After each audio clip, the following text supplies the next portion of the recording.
Sarah from The Upcoming, such a pleasure to have you here with us tonight. Huge congratulations on the film. Maybe for people who haven't seen it yet, can you introduce it for us? What can they expect going into William Tell? So William Tell is a classic old-fashioned action film, but with hopefully a sense of powerful meaning behind it, which is essentially it's an anti-war movie. Let's start there. I made an anti-war movie, but in order to make an anti-war movie, you have to make a war movie. And what's frightening about the subject matter is that you're dealing with something that is so historically, has been around for hundreds of years in the European culture. It's been around for, it's existed since what, the 14th century, this tale.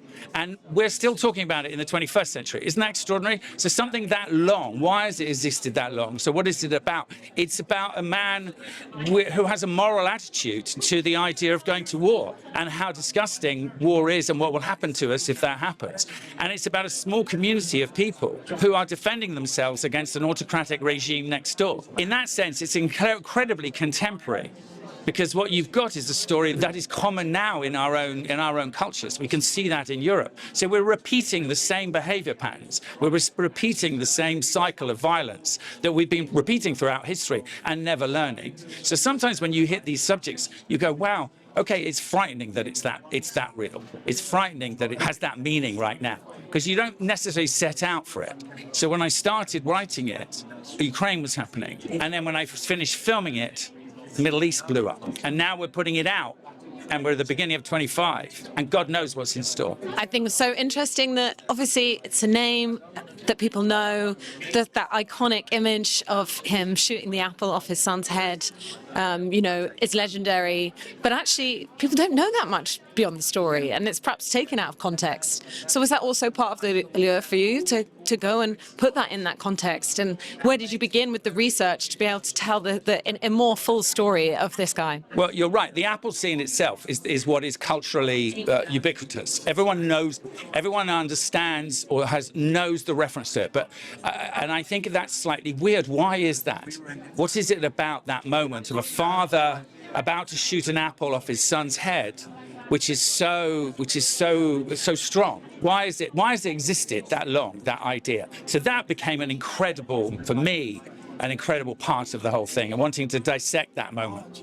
And what an incredible cast put together. Yeah. And as you were saying earlier, that about sort of pairing these veteran actors, the likes of Jonathan Pryce and Ben Kingsley, with these new faces, with Connor and Jonah, but also Clive Bang. I mean, I was thinking, actually, he's often played a villain. Yeah. I was thinking when he did Dracula or in Bad Sisters. So how did you land on him, but also the rest of the cast? Well, Claes is incredibly important for me. That Claes, the character of Tell, had a kind of history that he had been to war, and that he knew the consequences of going to war, and that he had suffered. So there was a kind of PTSD element to the character. In other words, he had psychological issues with actually what happens with that level of violence when you go to war.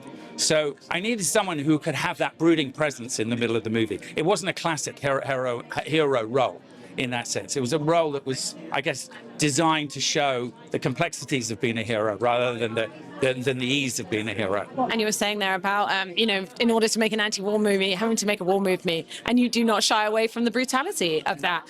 But it's also got this sweeping, epic feel to it, that sort of reminds me of Lord of the Rings or Braveheart, these kind of things I grew up watching. So what was it like putting that all together, and why was it so important to not shy away from even the more brutal parts of it? Look, the reality of violence in films is that it can be spurious or it can be deserved. And I was very careful about how I used the violence in the movie. And it was very important to me that I balanced the violence with the drama. Fantastic. Thanks so much for your time. Really enjoyed tonight. Congratulations. Thank you.